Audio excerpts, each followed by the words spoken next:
I got the movies on the shelf and they're sitting in the back. I got my Freddy Krueger shirt and a horror movie hat. I got the disc in the player and it's ready to go. So pick up a machete and I'll show you who's ready to watch this motherfucking show.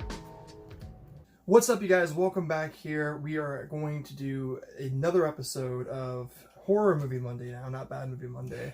And what we're going to be doing, like always, is we're going to be asking each other just general trivia questions about horror. And then whoever wins between the three of us will be picking out any movie they want to watch, and then we'll review it. Ah! This movie right here. Prince of Darkness? Okay. So, let's see who can win. Okay. Name 4 found footage horror movies. Found footage. Anything. The Blair Witch Project. No. Paranormal Activity. Okay. Cloverfield. Okay. And The Last Broadcast. We'll take it. Okay. Alright, question 1, I got it right. Yay. Alright, this is a very similar question. Okay. Name 4 horror movies that begin with the letter W. W. Okay, let me think about this for Wrong. Let's see. The Wolfman, the Wicker Man. Okay, that's 2. I know tons of horror movies with the letter W, I promise. Be careful what you wish for. Stop. Wish upon. I don't know why. I don't know why. When you said the word wish, I was like, okay, wish upon. That's 3. Why, 4 of them? Okay, one more. There are so many horror movies that start with the letter W that I love that I'm not mentioning right now. I feel dirty. B. Yes, the letter W. My favorite letter, actually, in the alphabet. Best horror movies ever made was made with letter W. Who has a favorite letter of the alphabet? Okay. W.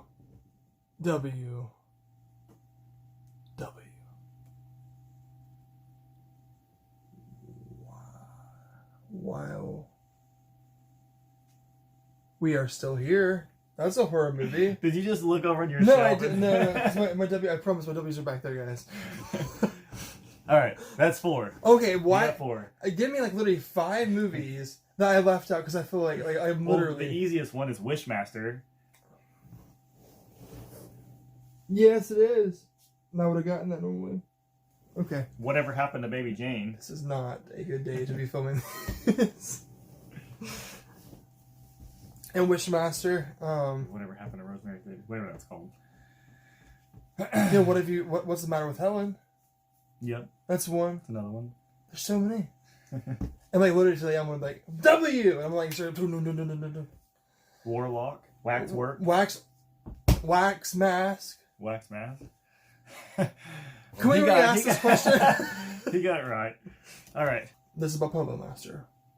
One of the puppets in Puppet Master vomits slugs into its victim's mouth. True or false? True. Very good. I actually just watched Puppet Master like a couple days ago. Damn it! What is the original title of the Texas Chainsaw Massacre? Original title, I knew this. The Yellow Chainsaw Massacre. The Yellow Chainsaw Massacre. You give up? I do. Head cheese. Head cheese? Head cheese. How do I not know that but also know that? Okay, I'm going to name a horror plot to Chris. In the plot, through the plot, he's going to tell me what movie this is based off of the plot line. Got it. Okay? Okay. Okay. A police sergeant travels to a Scottish island to investigate the disappearance of a young girl. The island's residents claim the girl never existed, and they are planning a special surprise for the sergeant in this 1973 film.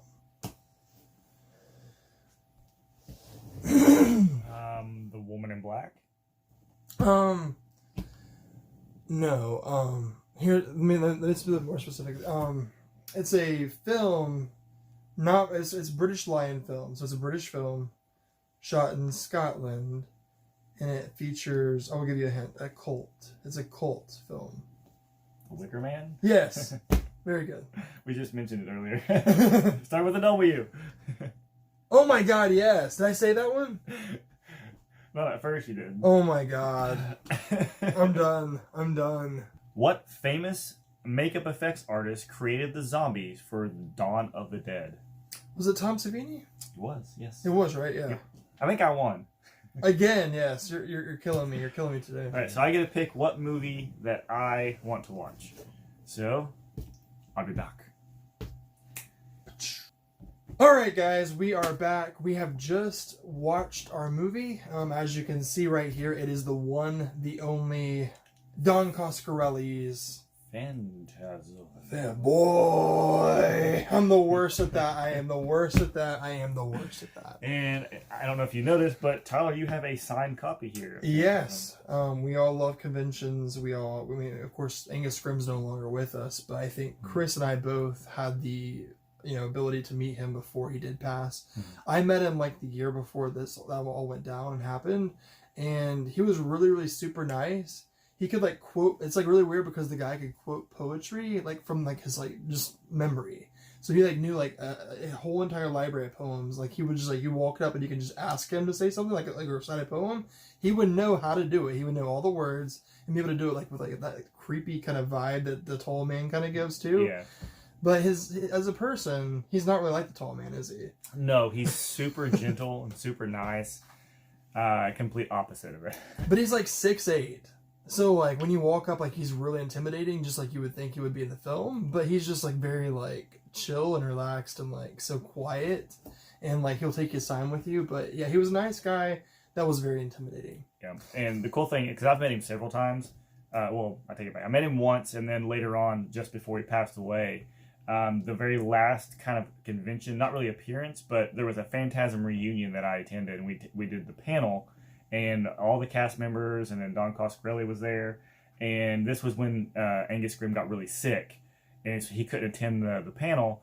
And Don Coscarelli called him up on the phone and put him on speakerphone while he was sitting there, like on oxygen or something. And he sat there and did the panel with us for an hour while, like, by being really, really sick. It was just really cool. And after like 30 minutes, like, he hadn't talked or he said a word. Don Coscarelli was like, "Angus, are you still with us?" He was like, "Boy," it was really funny.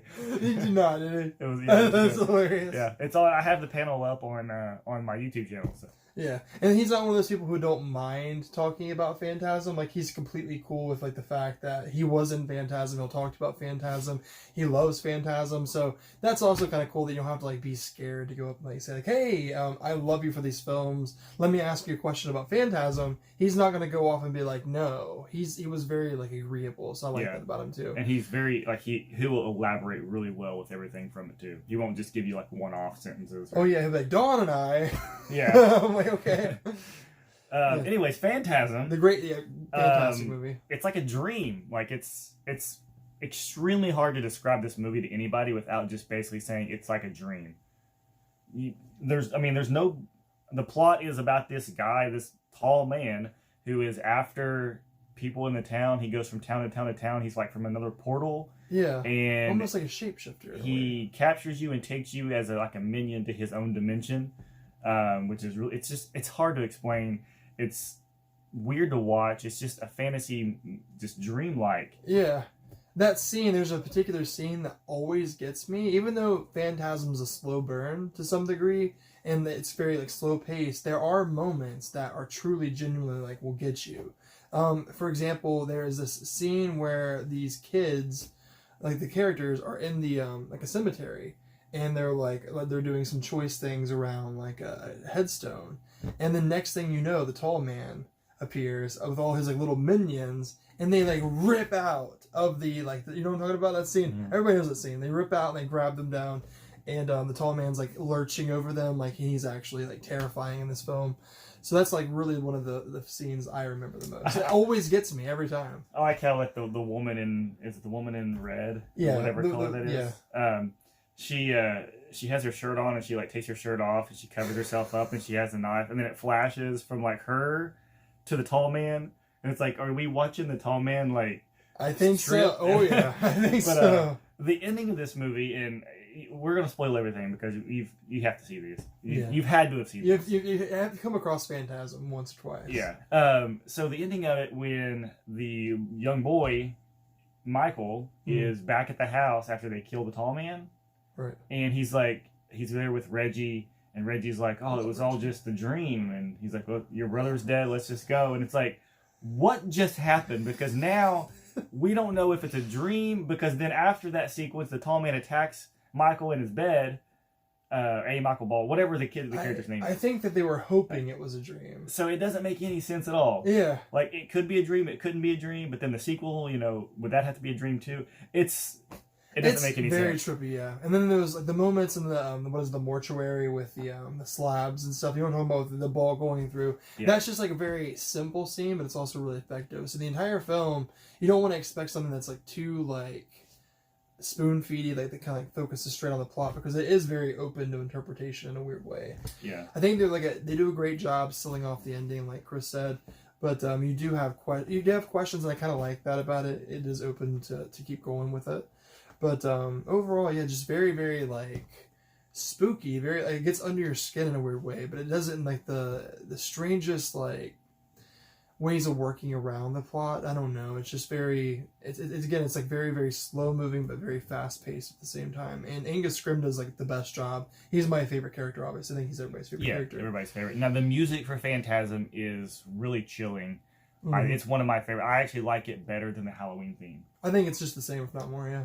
Yeah. It's very, very fun to put on around like Halloween time. And a lot of people feel like, I don't know, it feels to me like a lot of people recognize that theme music but don't know what it's from. They're like, it sounds so familiar, but I don't know what it is. Yeah. So I think it's something that's really like kind of like relatable to a lot of people, even if you don't know what Phantasm is. It's very, very just a chilling soundtrack. So well done too. What is your favorite moment from Phantasm? Oh, honestly, the one I mentioned, I know it sounds like kind of like early on, but I love that scene with the graveyard scene, the whole like that like 5 or 6 minute scene there where they're running away and trying to get away from them. That genuinely, every time that happens, I always jump. Yeah, I really like the scene when the young boy is in the mortuary and he's trying to get away.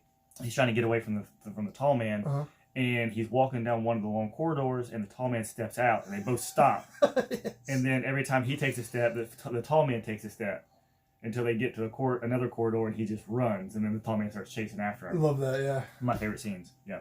It's a lot of fun. It's like cat and mouse. For like a long and time. It's really funny because like the young boy is like, he's walking, he takes a step, walking, they stop, he's like, shit, and he just runs, like he just knows it's not good for him. It's funny, it really is.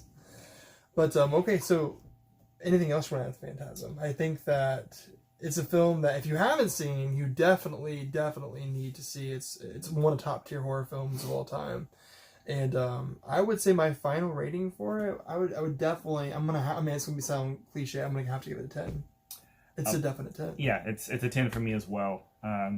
We've had our last movie we watched, which was Halloween. We gave it a 10. But before that, I mean, we've given like The Burning. I gave The Burning like an 8, I think, out of 10. Yeah, I think I gave it a 6 or 7. It's a great film too, but don't get me wrong. But like, we're really diving in right now to like these top tier horror movies. Yeah, and they don't get talked about enough because I think that people forget about them almost because like they're so popular, so good. No one talks about them because they're just assuming everybody's already talked about them before. Yeah. But I think it's great to like dig these back out and give them the proper review they deserve.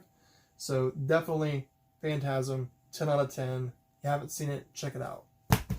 Thanks guys for watching. See ya. Peace.